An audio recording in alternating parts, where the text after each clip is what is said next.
najbardziej wychodzenie ze strefy komfortu było prowadzenie tej prezentacji.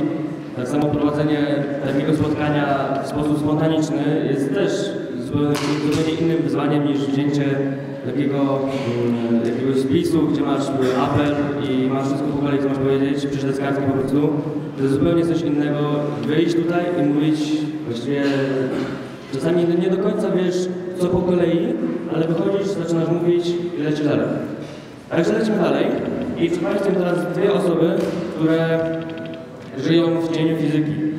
Nie zamykają się jednak na naukach przedmiotów ścisłych. Dzięki warsztatom zaczęły także pracować nad umiejętnościami miękkimi. Widać u nich ogromny postęp i chęci do dalszych zmian. Swoje wystąpienie chciałby zadedykować Konstantemu z ich klasy, który z pewnych tajemniczych przyczyn musiał zrezygnować z dzisiejszego wystąpienia.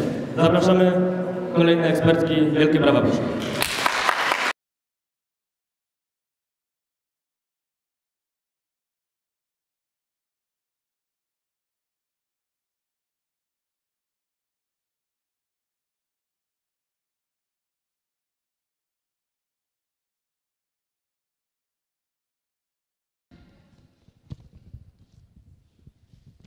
Witamy Państwa.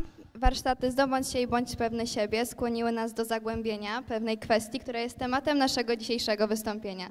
Jednak zanim zaczniemy, musimy Państwa na chwilę przeprosić. Przez całe to zamieszanie zapomniałyśmy o bardzo ważnym posiłku, jakim są ciasteczka. Musimy teraz to uzupełnić. Jeśli Państwo pozwolą, to się poczęstujemy. Oczywiście nie jesteśmy tak niekulturalne i podzielimy się.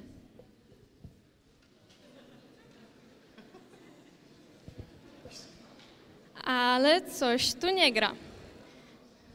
Agata? Słucham? Czy nie pomyliłaś przypadkiem paczuszek? Rzeczywiście. Bardzo Państwa przepraszamy. A co tu? A co się stało?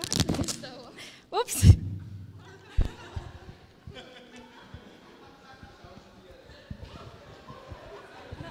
Bardzo Państwa przepraszamy. Nie wiem, jak to się mogło stać. Muszą Państwo wybaczyć takie poczucie humoru, jednak nie mogłyśmy opuścić tego ćwiczenia.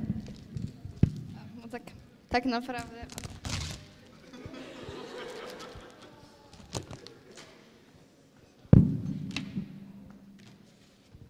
Zaprezentowane to doświadczenie wymyślił inżynier Alfred Korzybski. Jest on polsko-amerykańskim naukowcem. Wprowadził on rozróżnienie terminu mapa a terytorium. Najłatwiej je pokazać na pewnym doświadczeniu. Zosia, mam do Ciebie pytanie. Słucham. Powiedz mi, co to jest? To? No, coś z tego. To jest motyl. No, prawie dobrze. Niestety Zosia się trochę pomyliła, bo to nie jest motyl, ale rysunek motyla. Widzą Państwo teraz na tym doświadczeniu różnicę pomiędzy terytorium a mapą, czyli słowa nie są dokładnie tym, co reprezentują. Tak oto przechodzimy do tematu naszej prezentacji. Jest to teoria poznania. Mówi ona o relacjach pomiędzy poznaniem a rzeczywistością. Jest to inaczej epistemologia. Wydawać by się mogło, że w całym tym procesie poznawania najważniejszy jest obiekt poznawany. Jednak w wielu współczesnych teoriach naukowcy skupiają się raczej na osobie poznającej, tak jak to jest w konstruktywizmie. Jest wiele odmian konstruktywizmu, w tym konstruktywizm radykalny, o którym będziemy mówić. Jednak konstruktywizm ogólnie oznacza taką teorię, w której człowiek konstruuje swoją wiedzę o świecie. Czyli wiedza w tym pojmowaniu nie jest reprezentacją rzeczywistości, a raczej narzędziem służącym do jej tworzenia. Konstruktywistami są na przykład chilijscy biolodzy Umberto Maturana i Francisco Varela, którzy sformułowali kilka bardzo ciekawych teorii, które teraz przedstawimy. Pierwszą z nich jest poznanie to zjawisko biologiczne zdeterminowane przez strukturę organizmu.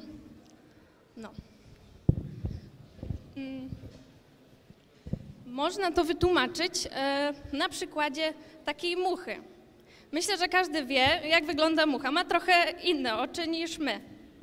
I mucha widzi świat w inny sposób niż ludzie. Inne kolory i w ogóle.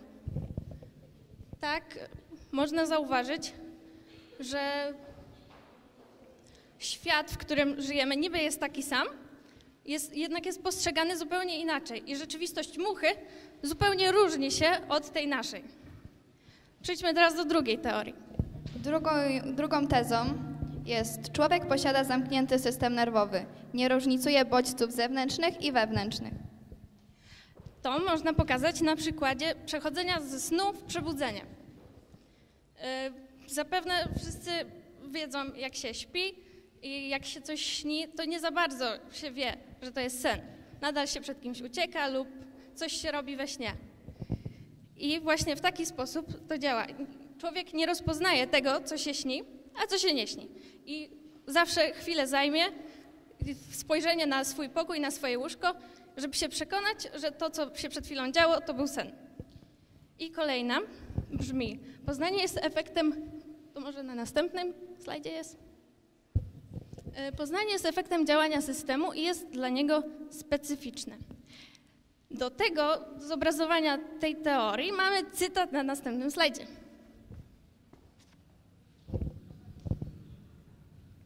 Co prawda jest dosyć wulgarny, ale pomimo tej metafory bardzo dobrze obrazuje tą teorię. Może cofnijmy się do niej? Tak. I ostatnia. Jeżeli poznanie staje się przedmiotem komunikacji, treść zależy od struktury biologicznej adresata.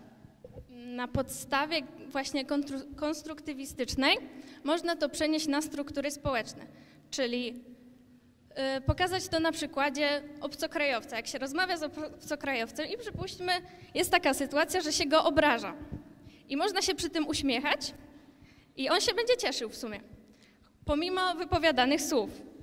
Można właśnie go jakoś w jakiś sposób obrażać, a on to zrozumie pozytywnie. I jest to uwarunkowane przez jego wychowanie i swoją wiedzę własną.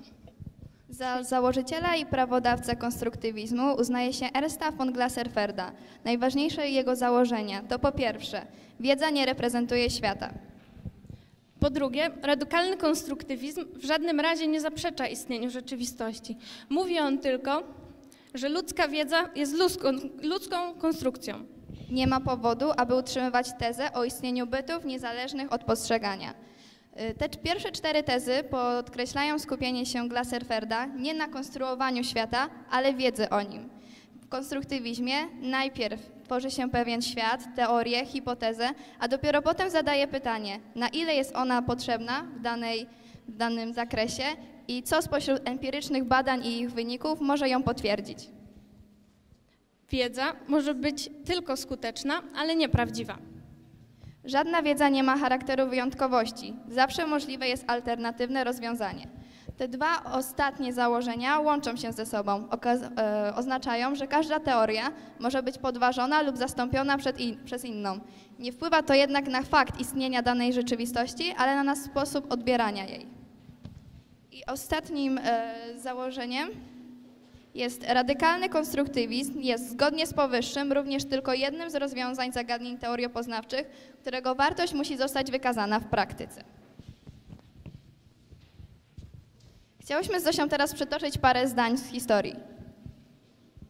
Pierwsze z nich to: samoloty to ciekawe zabawki, ale nie mają żadnej wartości militarnej. Są to słowa marszałka Ferdynanda Foscha, francuskiego stratega wojskowego z 1911 roku. Człowiek nigdy nie stanie na Księżycu, niezależnie od wszystkich przyszłych odkryć naukowych. Lee de Forest, twórca metody zapisywania dźwięku na taśmie, słowa z 25 lutego 1967. Wszystko, co można było wynaleźć, zostało już wynalezione. Charles Duell, komisarz USA do spraw wynalazków, 1899 rok. I co łączy te wszystkie zagadnienia? Odpowiedź znajdziemy w książce Shona Coway pod tytułem 7 nawyków skutecznego nastolatka.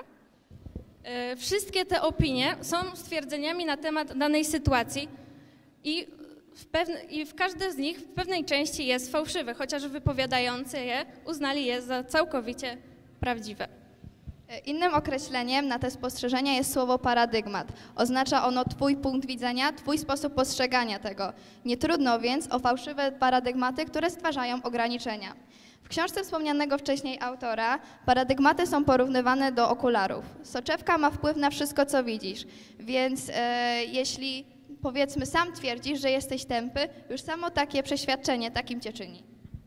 Oczywiście paradygmaty nie zawsze muszą być szkodliwe. Tak jak negatywne z nich szkodzą i mogą ograniczać, tak pozytywne wydobywają z człowieka to, co najlepsze. Przykładem pozytywnego działania paradygmatów jest historia syna króla Ludwika XVI. Po detronizacji króla został on porwany. Przez pół roku był poddawany lubieszczym pokusom. Prowokowany do niechlubnych zachowań, nasyłano na niego rozwiązłe kobiety. Jednak książę ani razu się nie ugiął. Gdy zapytano go dlaczego, odpowiedział: nie mogłem robić tych rzeczy, ponieważ urodziłem się po to, by zostać królem. W tej sytuacji widać, jak mocne trzymanie się paradygmatów nie pozwoliło księciowi się złamać. Podsumowując, paradygmaty mają ogromny wpływ na nasze życie. Są, mówiąc językiem technicznym, motorem naszego działania i tylko od nas zależy, jak to wykorzystamy. I jeszcze na koniec mamy kilka dość ciekawych stwierdzeń, które mogą się wydać śmieszne i zaskakujące, ale warto je przemyśleć. Dziękuję za ciągłe narzekanie na rząd, ponieważ to oznacza, że mamy wolność słowa. Dziękuję za trawnik, który muszę skosić, okna, które trzeba umyć i rynny, które wymagają naprawy, bo to oznacza, że mam dom. Dziękuję za bałagan, który muszę posprzątać po imprezie, bo to oznacza, że mam przyjaciół. I dziękuję za budzik, który odzywa się każdego ranka, ponieważ to oznacza, że żyję. I tak już zupełnie na koniec chciałyśmy Was z Zosią zostawić z 2 cytatami podsumowującymi nasze wystąpienie i skłaniającymi do refleksji. Świat, w zależności od tego, jak jest postrzegany, może być naszym przyjacielem lub wrogiem. Lepiej być czystym i jasnym, bo to Ty jesteś oknem, przez który widzisz świat. Dziękujemy.